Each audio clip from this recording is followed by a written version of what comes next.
我们要设计一个function，那你要看这个function的目的是什么？这个function它到底要我们做什么？那我在作业就会定义 function 到底要做什么。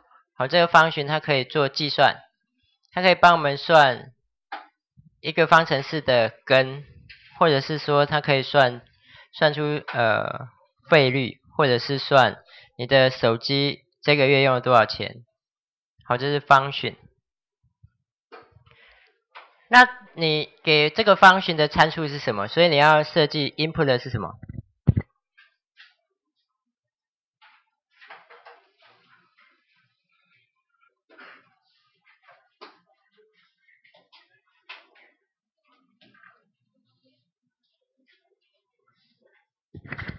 然后你需要 function 它计算完的结果 output 的是什么？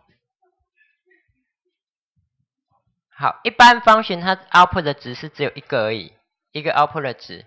那你如果说要 function output 的2个值以上，我们在后面有指标的时候就会跟大家介绍 function 输出2个值。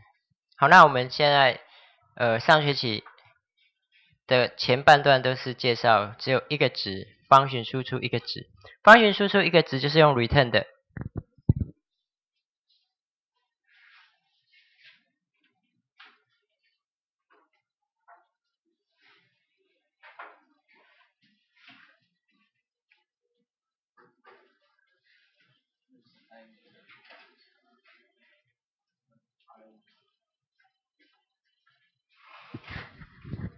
好，所以你要设计 input 的是什么？设计 output 的是什么？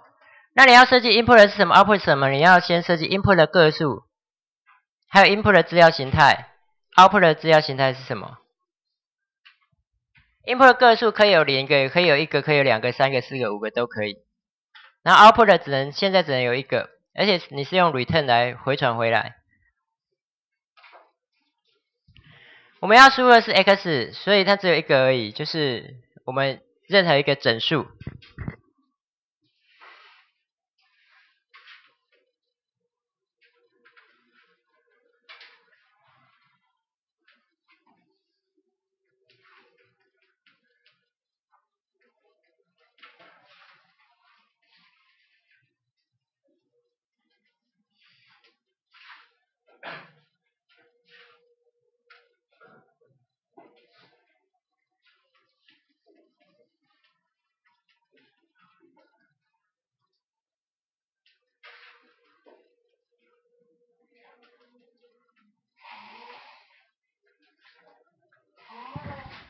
好，我们要输的是一个任意的正整数。正整数的话，0算不算正整数？不算，所以要大于0。所以我们的范围是要大于0。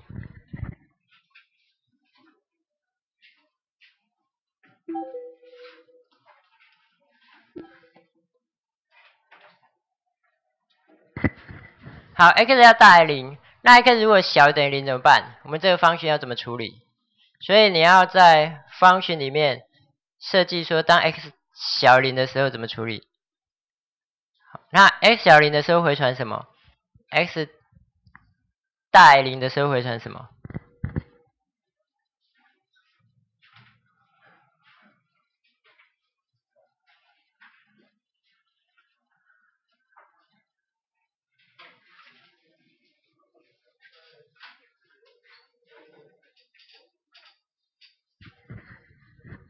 好，所以我们要设计输出，设计输出，输出的规格到底是什么？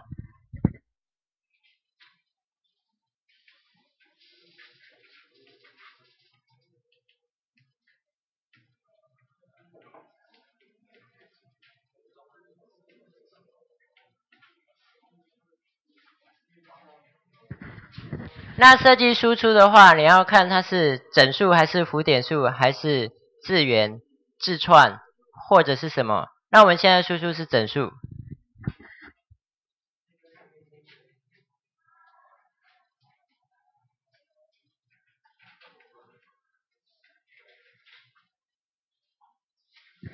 所以第一个输出是整数。那当 x 大于0，x 大于0就是合法的输入的时候，我们要输出的是 x 的平方。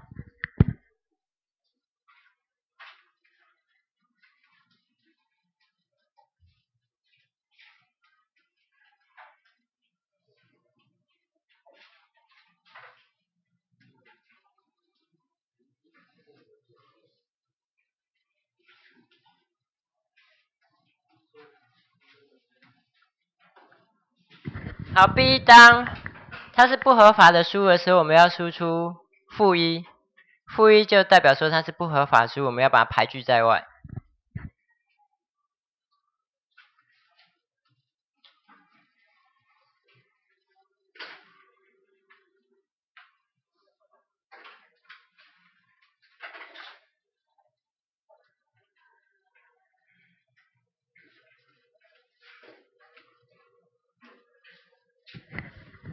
那这个方程式，这个函式，这个方程要怎么写？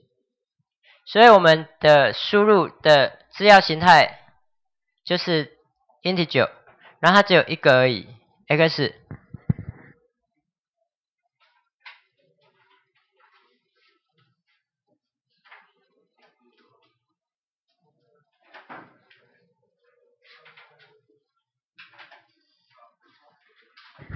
好，它的输出的资料形态是整数，所以它的第一个的 return 的 data type 是 int。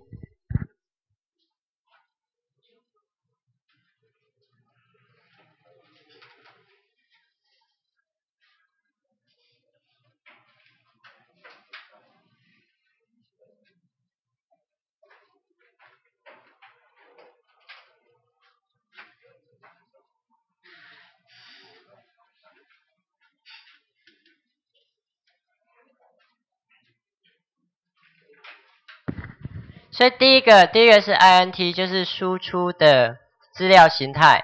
然后第二个我们要写的是 function 的自定名称。那 function 你要取有意义的名称，我们这个是计算平方，所以是 square。我们就把它取名是平方，是那个正方形平方，或者是你用其他的 power 2。所以这个命名的有意义一点。那你要命名 f 啊、x 啊、y 啊、z 也可以。那这是我们的命名。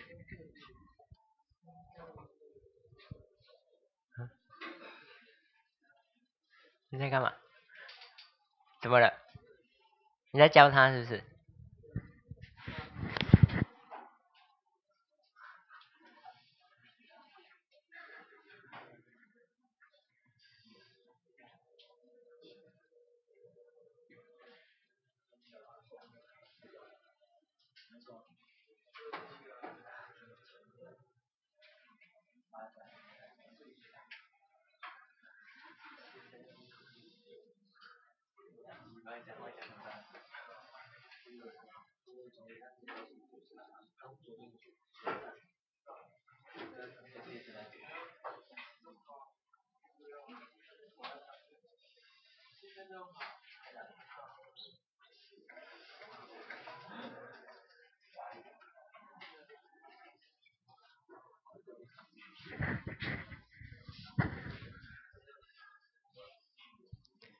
好，那第二个是function的名称，那我们可以随意的命名。好，最好是命名有意义这样。好，再来是输入我们要用括号括起来。那输入的这个 x， 它是一个变数，我们可以命名有意义。那如果说你那个变数很多的话，你也可以命名 x、y、z 的。那因为我们要在黑板上写，就是把它做简化。然后再来是大括号。好，这大括号这要对齐。然后等一下写的话 ，function 里面的 instruction 或者是 statement， 你要空4格。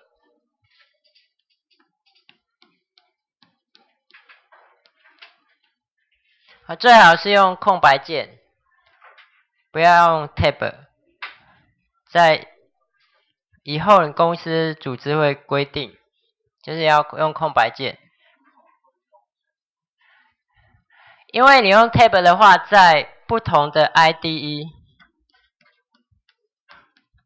你们可能会用 Eclipse、用 Dev C++、用 CodeBlock， 不同的 IDE 它的设定的 tab 的长度会不一样。你可能会到公司里面，你要去改别人的程式码，你写的程式码也可能会给别人修改。那用不同的 IDE 之后，你弄出来全部都是乱掉，你看着就会看得很不舒服。空白键会一样，对，所以你在 coding convention，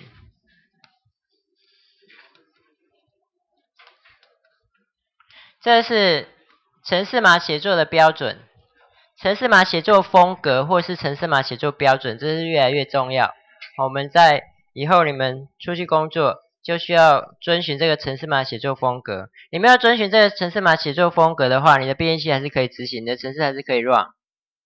可是，在修改维护的部分就会比较麻烦。好，要遵循程式码写作风格，因为在外面你写的程式可能会被别人修改，或者是说好几个人一起开发程式。好像 Linux 的程式有1000万行，他们的核心程式1000万行，你不可能一个人写。那你自己写，你也不可能写1个月就写完了。当你自己写1000行程式、2000行程式、3000行程式的时候，你过了1个月，你一定不会认得你自己写的这些程式。好，所以这在实务上是这样。你们在刚开始学程式语言的时候，最好就要培养这样的观念。所以你们必须要，我们会上机考，那你必须要遵循我们的 coding standard， 我们 coding 的标准。你们在2年级的时候，那个 coding standard 会更严格，好，命名的法则会更多。好，所以这是4个空格，然后就要对齐，之后的全部都是4个空格。那我们要去判断输入啊，它可能是合法的输入或非法的输入。那判断合法或非法，就是用 if 来判断。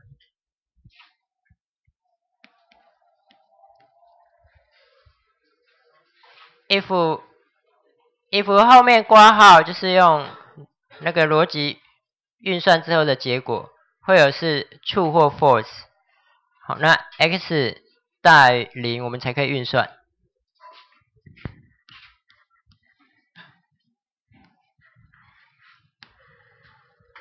x 大于0才可以运算。那这个括号呢？之后会有这个括号。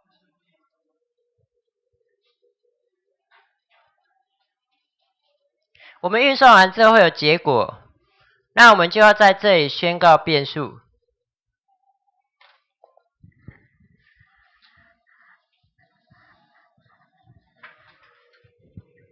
所以我们在这里这个function宣告的变数只能这个function使用。好，在这个区块这个 block， 在这个大括号宣告的变数，它的生命从宣告开始到 block 结束，它生命就结束了，它就死掉了，你不能再用，你再用的话会变你使用僵尸啊，这是会有问题的。好，所以遇到 block 这个变数就死掉了，它的值就不存在了，你不能再去使用它，你再使用它，你的编译器就会坏掉。不是你把编译器坏掉，是你的程式就不能执行。好，所以我们在这边宣告一个 int， 那一般我们这个都是指 result isult， 那我们简化变成 r。好，一开始宣告我们就给初始值，这也是一种 coding standard。宣告变数之后给初始值。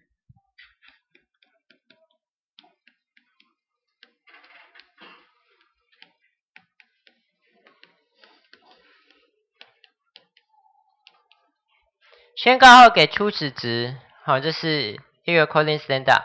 以后你们学 Java， 那如果宣告啊没有给初始值，你就要去使用它，就你编译都不能编译过。所以一般我们 R 会先给初始值，初始值一般整数的话，我们就给0。如果 x 大于0，我们就可以开始运算。在 if 里面，这里又有一个大括号。你遇到大括号下一行一定要空4格。所以有的人他非常爱干净，非常爱整齐，然后全部人都一排写在这里，对得很整齐，这是不对的。这要缩排，每一个都要缩排，每一个都要缩排。好，这样我们才会看出它的程式的结构。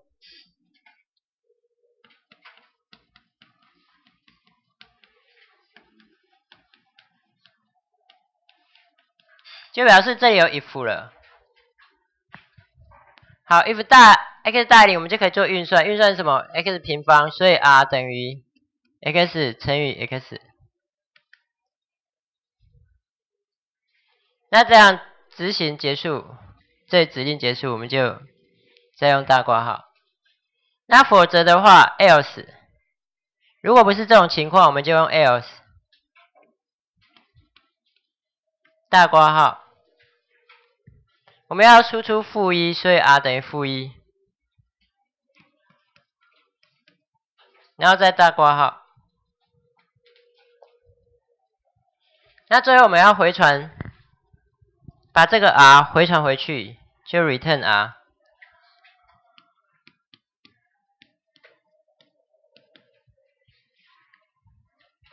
好，这是一个 function，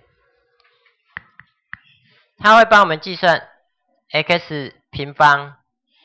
你把一个任意的正整数丢进去这个 function， 它就会算出平方。如果说你丢进去不是正整数的话，它就给你-1。那我们要怎么去使用这个 function？ 你可以在 main 里面使用，你可以在其他 function 里面使用。好 ，function 你这一宣告设计好之后，就可以在 C 里面的任何地方去使用了。所以我们可以在 main 里面使用，在 main function 使用。你在其他的，可以在其他的 function， 你陆续会定义其他 function， 可以在其他 function 使用。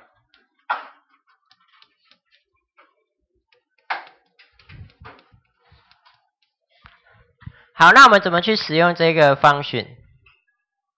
我们要呼叫它的 function 名称，然后把参数丢给它。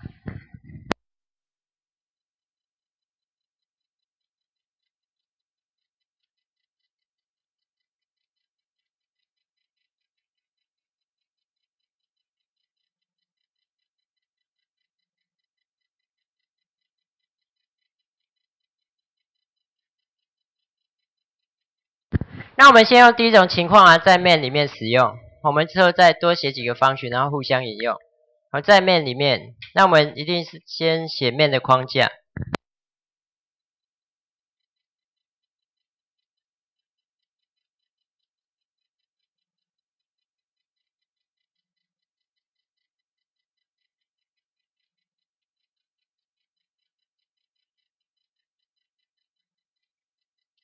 在 main 的框架，那我们的程式啊，一定有输入，一定有输出。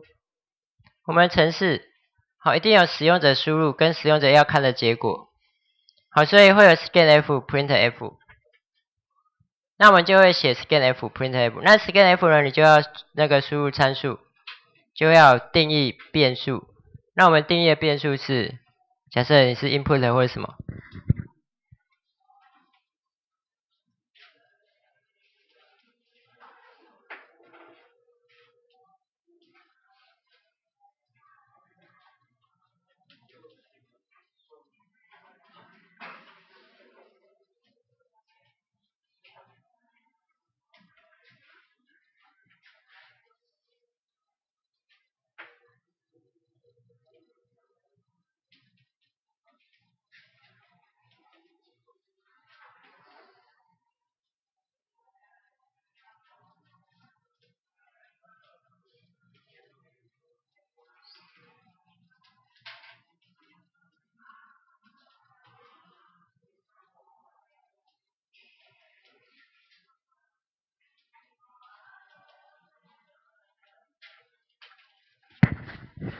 好，那我们这 main 宣告两个变数，一个是 input， 一个是 r。input 是我们要输入的参数，r 是我们要储存回传的结果。那我们就 scanf input， 把 input 的值从键盘里面读进来。那我们去呼叫 square， 呼叫我们写的function，跟你用 printf 啊或者是 sqrt 都是一样的。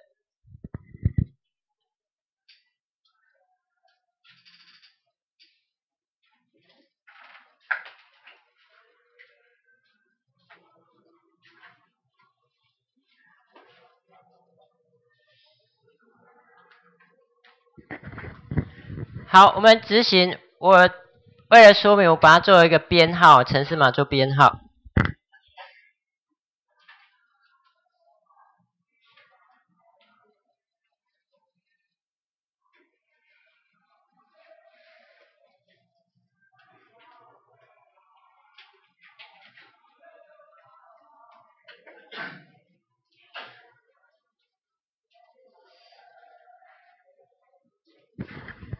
好，这要注意一件事情，就是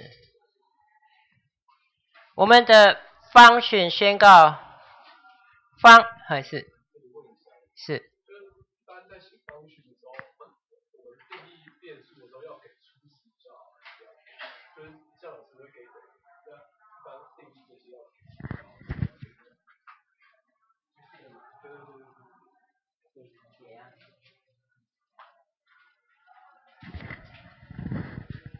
对，变数我们宣告变数一般都先给初始值。C 的编译器它会从第一行开始扫描，然后会做记录。现在如果说你先写 main， 然后你再写 square 这样的function的话，那它会没有办法读到，它不知道你使用的是什么。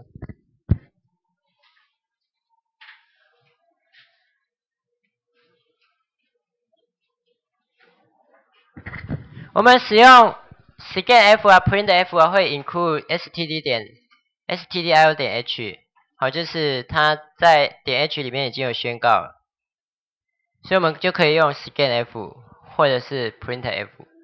那我们在这边自己定义的，我们也可以写一个点 h， 那这我们之后再跟大家介绍。如果我们只要写一个档案的话，你必须要把 function 写在前面。好，或者是说你去宣告 function 的原型。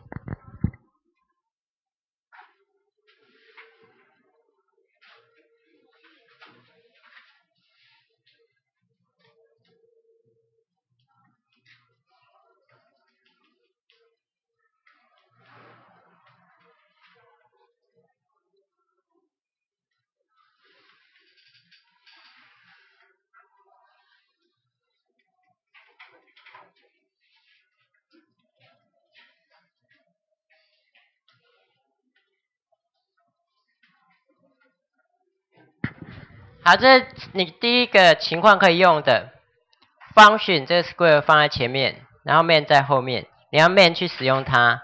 好，所以我们这个编号就要重编。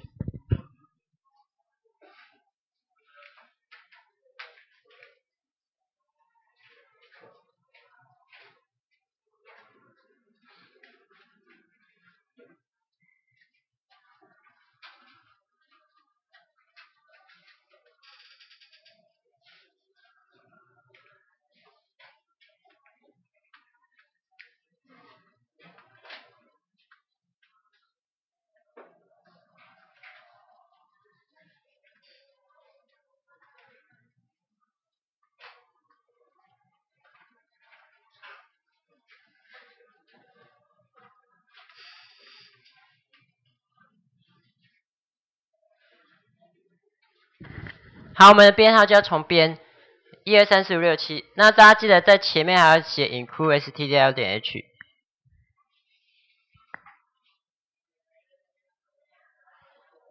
好，那这样 square 去呼叫，我们虽然编号1在这里哈，就是我们把 square 写在前面，可是它的执行的顺序并不是先执行1，而是先执行11，因为11是 main，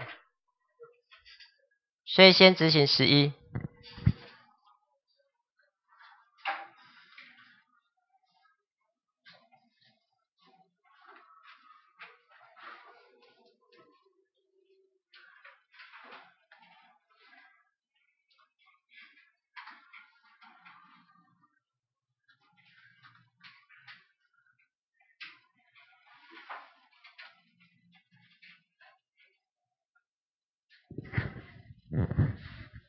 好，先执行11之后，就执行12，然后再执行13。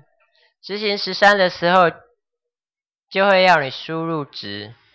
好，你从键盘里面输入值，然后执行14。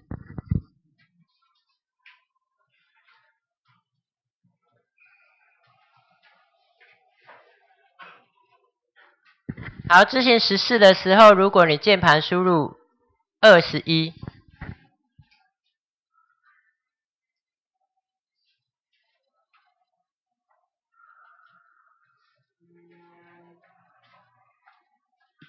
好，我们输入22好了，21好像会被21这样。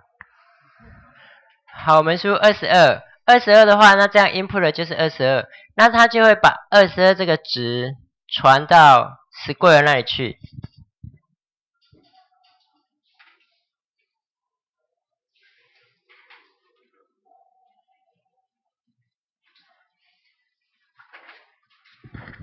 好，这个 x 就会等于22，它会把值这个22这个整数的值传到 x 就变成22。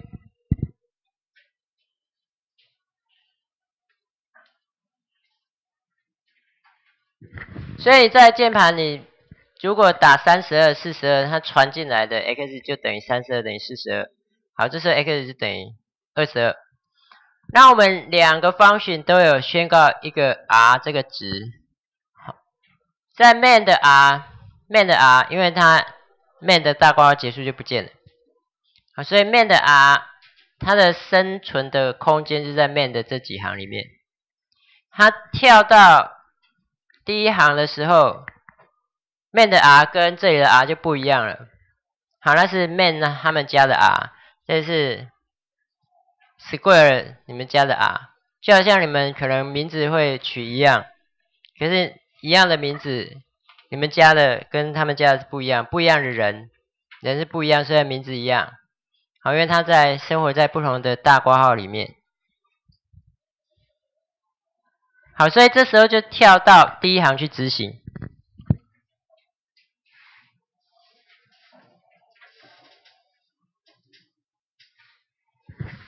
跳到第一行执行之后，就跳到第二行，它就会宣告 Square 这里的 r 等于0，然后 r 等于 x 乘以 x 是22，所以22乘以22等于多少？428， 448。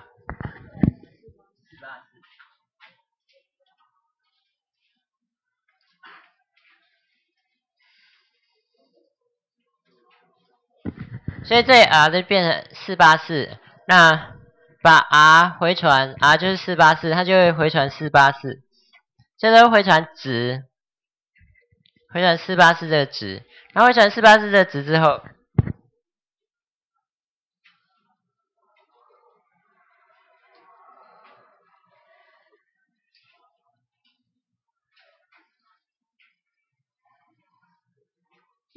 这整个就等于484，然后就会把484给 main 他们家的 r， 那就会把 r 印出来。那再回传0，回传0就会回传那个 call block 它呼叫 main， 所以 call block 那边就会有得到0，那就结束了。好，这是 function 的设计跟 function 的呼叫。好，这有没有什么问题？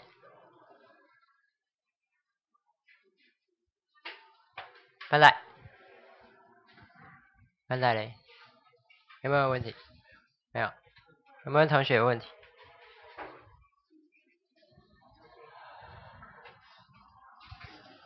肖家浩有没有问题？没有。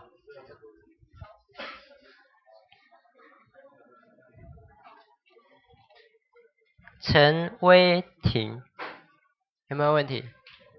没有。好，那现在大家写一个function，然后一个 main 来呼叫，你们有纸吗？然后给大家5分钟时间写一写，我再找2个同学上来写一下。我现在定义。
好 ，x 平方加 bx 加 c 等于0，然后它只输出任何一个根就好了，